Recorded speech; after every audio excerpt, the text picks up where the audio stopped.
The December 9th Maplewood City Council Manager Workshop.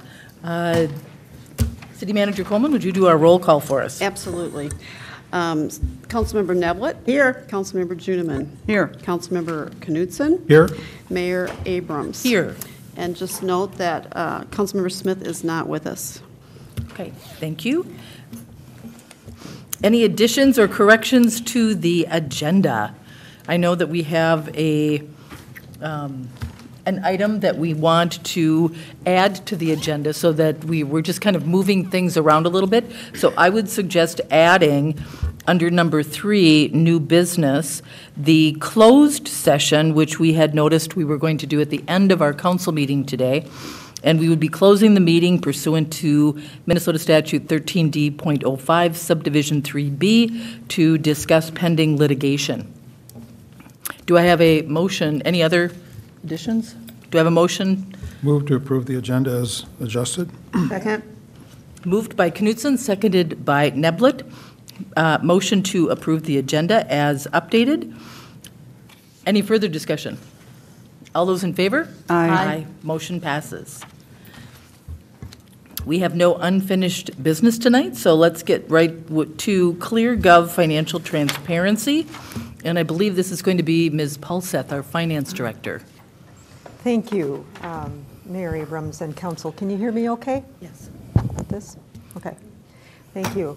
Tonight I'm going to demonstrate a new feature on the city's website. It is available now, but it's under the finance page at this point. At some point it might be located on the main page.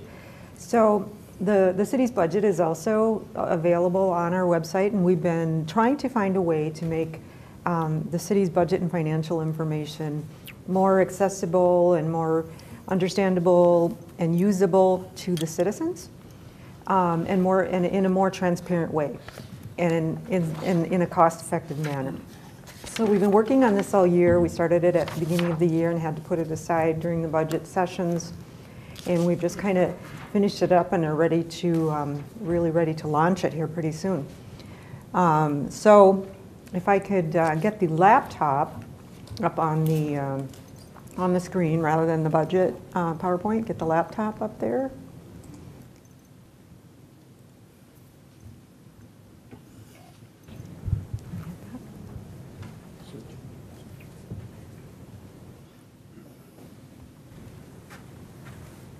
Should I close the PowerPoint? No, I think.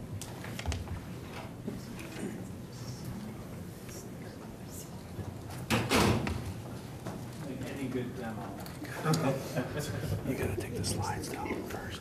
Not going to close them. Yeah, close the slide. Here we go. Yeah, there we go. Now you can pull. Okay.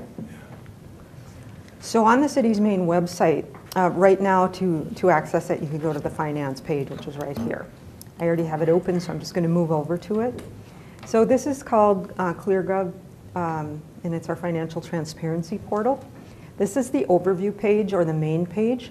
So I want to walk down just scroll down and let you see what's on the overview page. And then I'm going to come back and drill into each section to show you the detailed information that's behind the scenes. This is actually the public-facing page. I'm not signed in as an administrator, so you will be seeing what the public is seeing here tonight. So first of all, it starts out with a demographic snapshot. And again, as with any statistical information, keep in mind that the latest available from the American Community Survey Census Bureau is 2017. So that's what the snapshot includes. The city's population, median home value in 2017, household income. And I will come back and I will drill back into the details after I scroll down. Next, there's a financial overview. What we're looking at right now is the 2020 budget for the city for all governmental activities. So for the total budget for the entire city. You can drill down if you just want to look at the general fund. You can do that as well.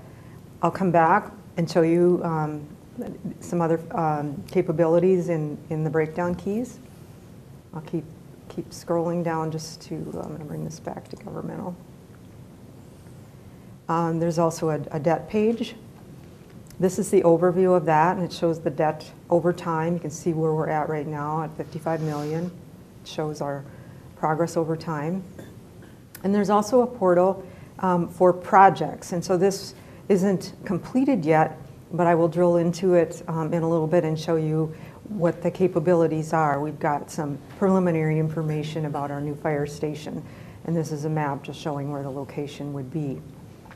So I'm gonna scroll back up and show you what more is available. Keep in mind that as we drill in, you can also accomplish the same thing by going across the top bar here and drilling in there. So for instance, you could find the demographic information by utilizing this link. So as I go in, it brings me back to 2017 as being the latest year, because that's the latest that's available. You can drill into previous years, back quite a ways, back to about 2010, I believe.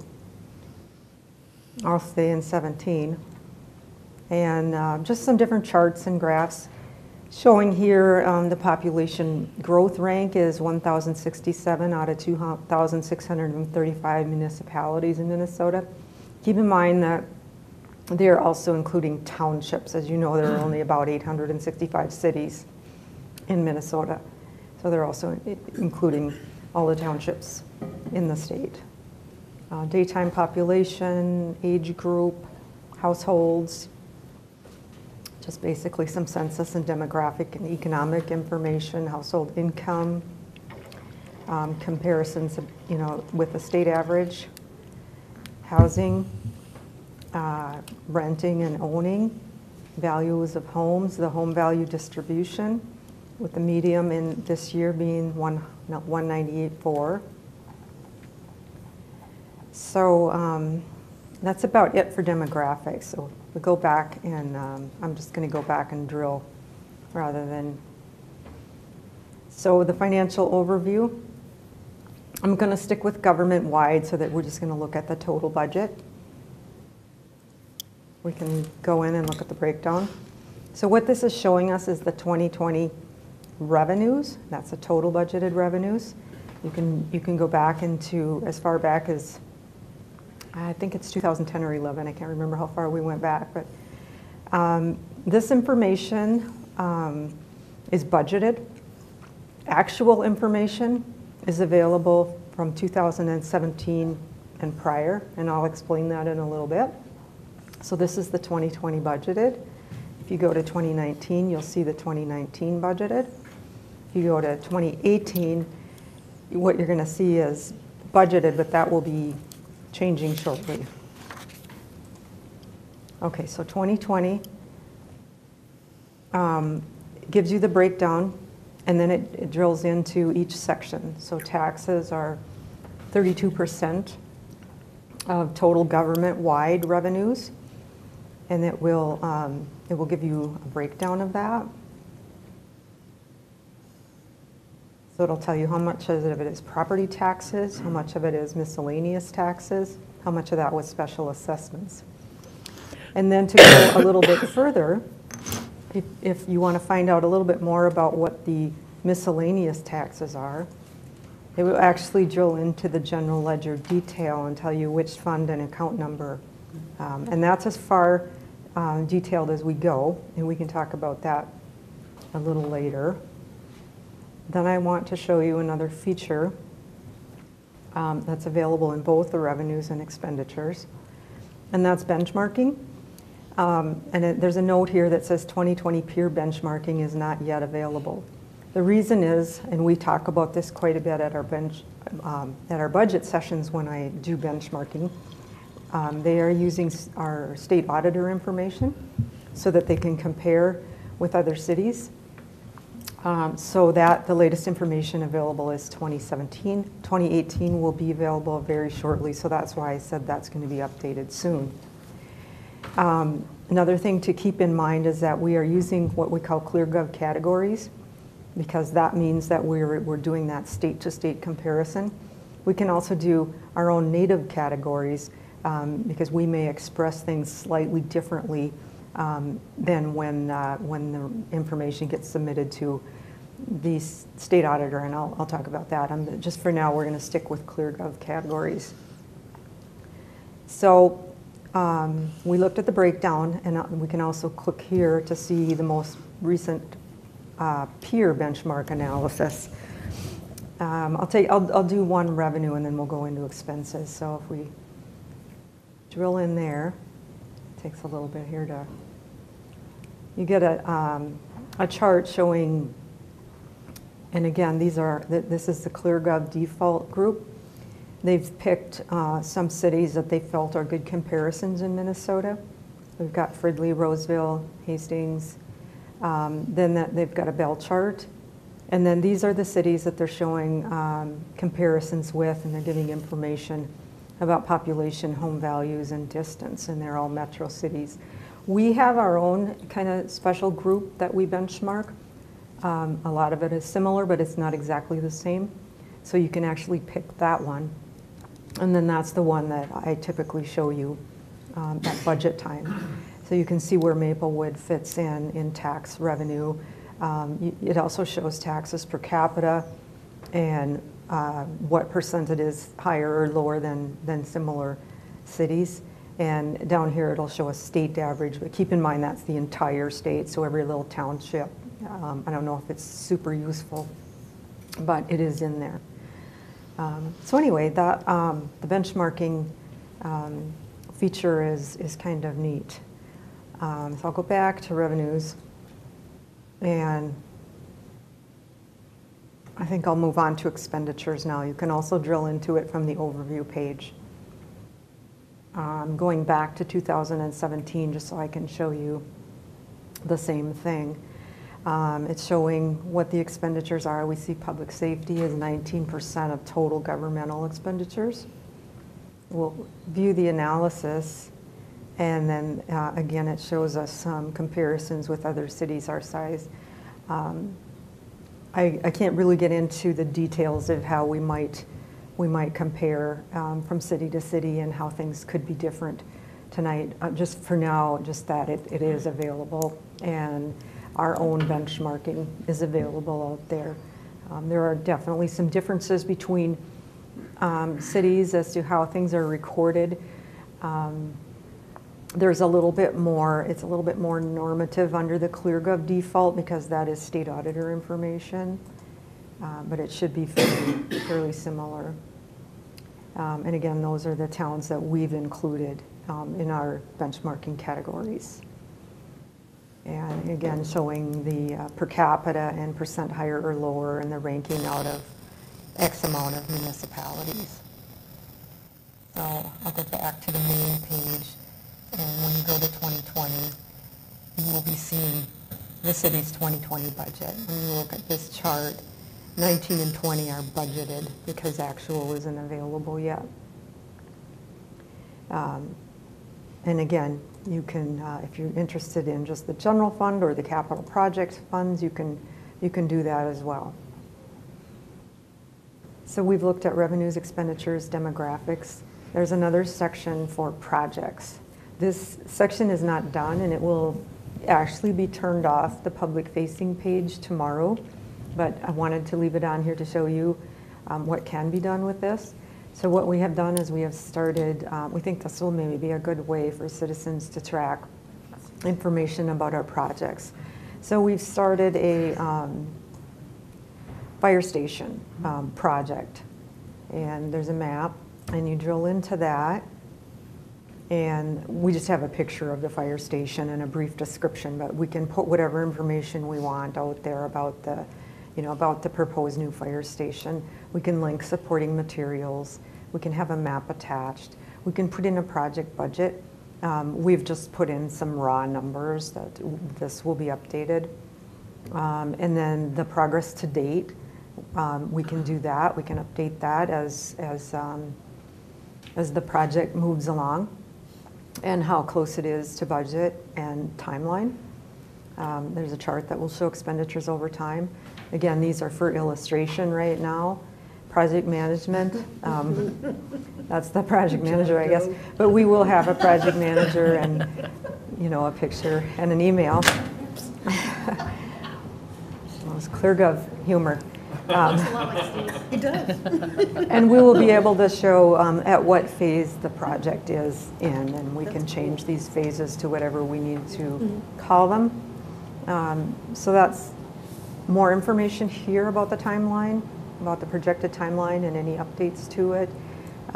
This is just a chart that's in there for illustration, but we can put really anything in there that we want. We can put an expenditure chart for the project, or we can add as many pieces as we want for information. Just for point of reference for people watching, this is only for demonstration purposes? Yes. So that we can see the capabilities correct. of ClearGov, but it's not what the fire station is. That's correct. Well, okay, good. Absolutely. Can you wait one moment? Councilmember Juniman had a question. But it says, I don't see an Hazelwood, St. Paul, Minnesota. Huh? We're not St. Paul, Minnesota, we're Maplewood, Minnesota. Yeah, and you know, what Can we get happens- that out of there, or can't we? We can, yeah. Okay. I think what happens is when you put the zip code in, it I brings up know, St. I know, Paul. but I have So- a thing about that. but I And it did isn't Maplewood actually- Fire Station. I have already asked for that to be corrected. Thank you. I thought it was going to be by tonight, but it looks like it's not. Thanks. And then, so I'll just move on to the debt page. In living color. I don't know what happened. Coming soon. We know we have debt, Yes. but we're working on it. I'll go back to the overview. This worked a few minutes ago.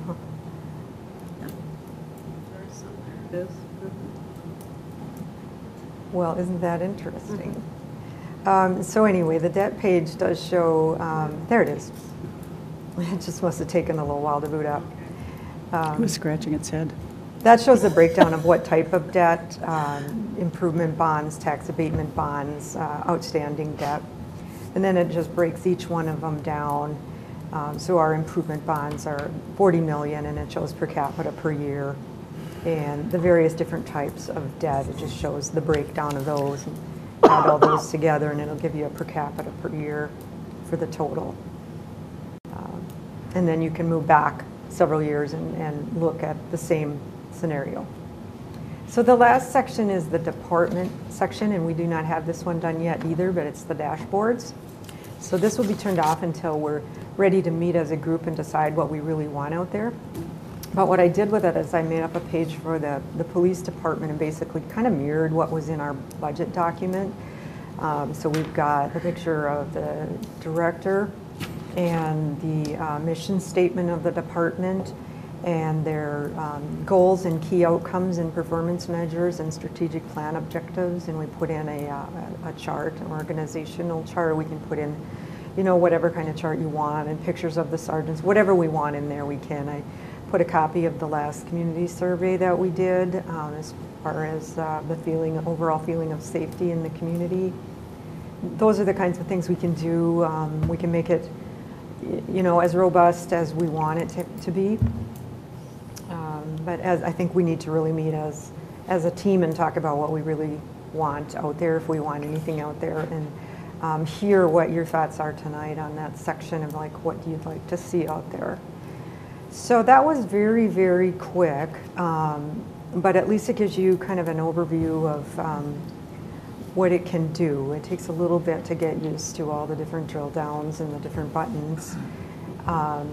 I can take any questions now, or we can also talk a little bit about why we decided on this route as opposed to something that was more robust yet than this. Essentially, it's because this is very cost effective. We were able to put out this level of information for a cost of about $4,500 and an annual renewal of less than $1,700. So it's very, very cost effective compared to some of the transparency portals that run from $10,000 to $30,000. So we thought we would try this and see if people used it, especially if we maybe moved it to our front page. We might get some more traffic and see what kind of feedback we had on it and how people like it. You know, I want to compliment you on this. I think this is absolutely fabulous for our residents. It appears to be very user-friendly. Yes, it is. With a lot of information. It's basically just dive in and look, and I think it really, goes to the whole idea about transparency. Here's all the information that we're dealing with. And I think that the layout is actually very attractive. So nice job. And I was looking back to see, I thought I read $4,500. I think that is a very Yeah. good investment. It's very robust, and they have, I forgot to point down at the very bottom, you could, any city across the nation that has this, you can go in and, like, here's Roseville. So you can go in and drill into their page. Oh, that and see is their great. information. Now, Roseville, it says unclaimed. Now, there are probably 20 to 30 cities in the metro area that have adopted this. Unclaimed means that Roseville hasn't bought it yet, but their history is out there, because anything that's available at the state auditor's office is available there, and anything that's available at the U.S. Census Bureau. So it will be the years, as we speak, 2017 and prior, almost 2018. That's almost ready to be presented. So if you pick one of these other cities, I know St. Louis Park is one of them. They do have this page, and so you can drill in at any level, all those same levels, and look at their information as well. What a great resource. Can you tell us when it's going to be live? It is live now. It's just on the finance page. People would have to kind of drill to the finance page, but we're hoping to get some more feedback from the council and figure out where it should be, if we should put it out on the. We actually already have a plan to put it on the front page of the website. We'll reveal the website. Thank you, Mr. Sharon. For those who might not have heard, he just indicated that there's a plan to put it on the front page of the website so that it is easily accessible. And since we're redoing our website, this is a really good time to have this kind of a resource there as well. Question too. And if you get kind of lost in some city, you can always go back up here and you can type in, Maplewood. Yeah. And, keep in mind there's several Maplewoods. There's New Jersey, Missouri. There's a Yeah. Maplewood Township in Otter Tail County. So just make sure you pick the right Maplewood. Good point. City Manager Coleman. I just had one question, Ellie. At the very bottom, it said, join the conversation. On one of them that you showed, do we have that feature? I think that was the Roseville one. It said, join the conversation at the very bottom.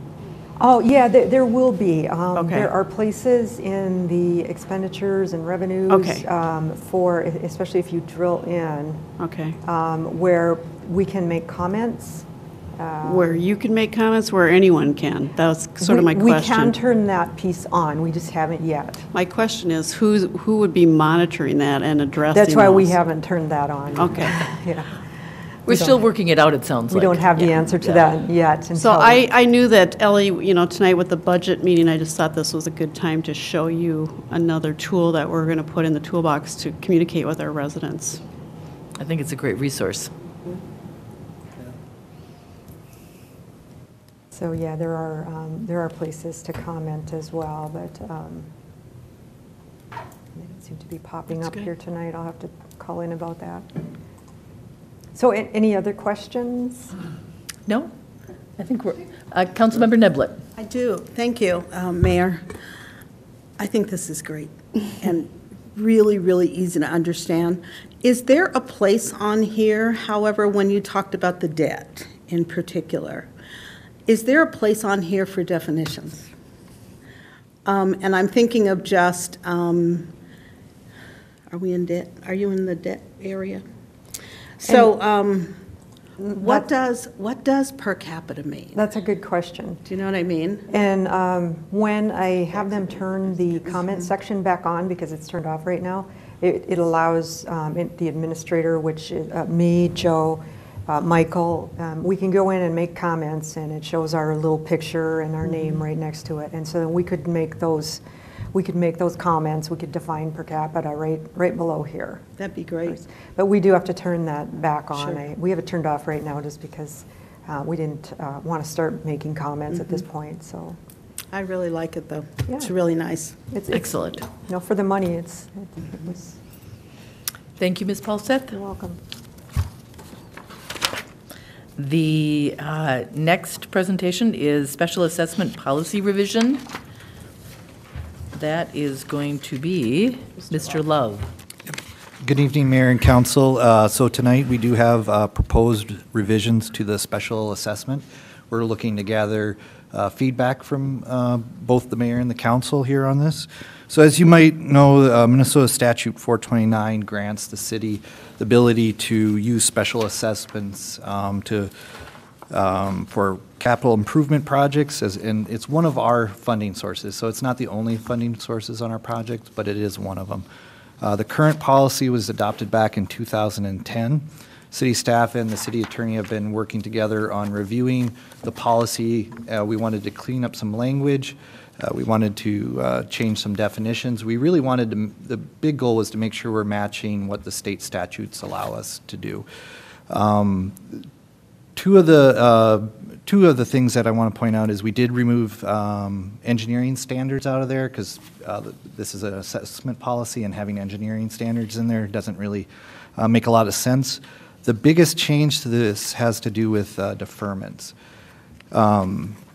Currently, our policy allows a deferment for senior citizen, disability, National Guard, as well as a financial hardship, and along with undeveloped deferment. Per the state statute, you have to meet 3 requirements. It has to be a homestead property. You also have to either be a senior citizen, retired due to disability, or National Guard, where it would be a financial hardship. State statute doesn't provide a deferral for just a pure financial hardship. That's the biggest change that's incorporated in this. We also took out the assessment rates as well, because we generally update that through a different budgeting process, and as well as we do special benefit appraisals for all our assessments to help determine that. So that's a really quick overview. There's a lot of red line changes, and both myself and Mr. Beatty are available for any questions or comments that you might have on it. I have to compliment you, Mr. Beatty. Thank you for updating us. It's a little unusual to have, well, I mean, we've got a policy that it's 9 years old now, and obviously state statute has changed, and this certainly makes an awful lot of sense, what we have here. So thank you for bringing that forward proactively. I really appreciate that. I don't have any questions about it. Does anyone else? I think it's all pretty self-explanatory. Councilmember Juniman. I actually think the deferment part might be easier for people to understand now that we've done this, or when we do this, because no matter how many times you've explained it, there's still somebody who thinks they qualify or thinks they don't qualify or something, and I think this is much more to the point. So I think Mayor and that's a good Council, thing. I think we took a couple pages out of here of stuff, and we certainly cleaned up some language. We also made sure to run it by staff to make sure that what we're saying is really what we're doing, and what we're doing matches the state statute. So I think these revisions are, very much recommended on our part, and, if the council doesn't have any major comments, we'd be looking at bringing this forward to a January council meeting for official approval. Thank you for all your work on this.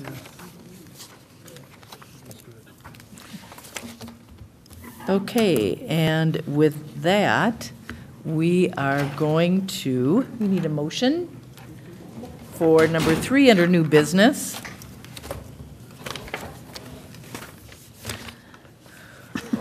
I will make the motion to close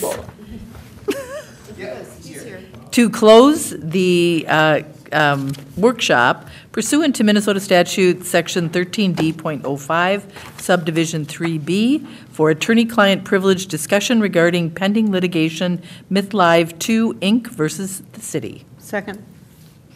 Moved by Abram, seconded by Neblett to close the city council workshop.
We will reopen the City Council Manager Workshop.